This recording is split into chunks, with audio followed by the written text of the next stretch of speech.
অদ্ভুত কিছুমান কাম কৰিবলৈ লৈছে অসম চৰকাৰে মানে হাঁহিয়তৰ পাত্ৰই হৈছে সংস্কৃতিটো এনেই নহয় এই মানুহৰ মনৰ পৰা ওলায় গতিকে হিতাধিকাৰী তাত নহয় তেওঁলোক কিবা কাম কৰে নিজৰ বা নিজৰ জাতিটোৰ পৰিচয়ৰ প্ৰতি গতিকে তেওঁলোকক হিতাধিকাৰী কৰি পুতৌ দেখুৱাৰ কোনো মানে নাই আৰু এয়া মানুহৰ মনত খুব বেছিয়ে হ'বগৈ কাৰণ তেওঁলোকে পুতৌ নিবিচাৰে তেওঁলোকে স্বাধীন সত্তা হয় শিল্পীসকল চৰকাৰে নিজেই এতিয়াও চিন্তা কৰক আৰু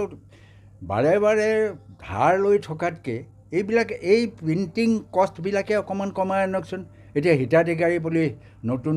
কাগজ পত্ৰ প্ৰিণ্ট কৰা হৈছে চৰকাৰে হয়তো ভাবিব পাৰে এইটো সাধাৰণ কথা কিন্তু সাধাৰণ নহয় ই বহুত দিনলৈকে নতুন হৈ যাব নতুন কৰি থাকিব না আগৰখিনিত হ'লে কাগজখন দিলেই হয়তো ওলাই যাবগৈ গতিকে সেই তেনেকৈ খৰচবিলাক কমাওঁ আমি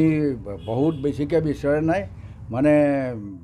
যিখিনি আছে সেইখিনিকে ঠিক কৰি মঠি অন্ততঃ নিজৰ ভেটিটো ঠিক কৰি লওক চৰকাৰে সেইটোত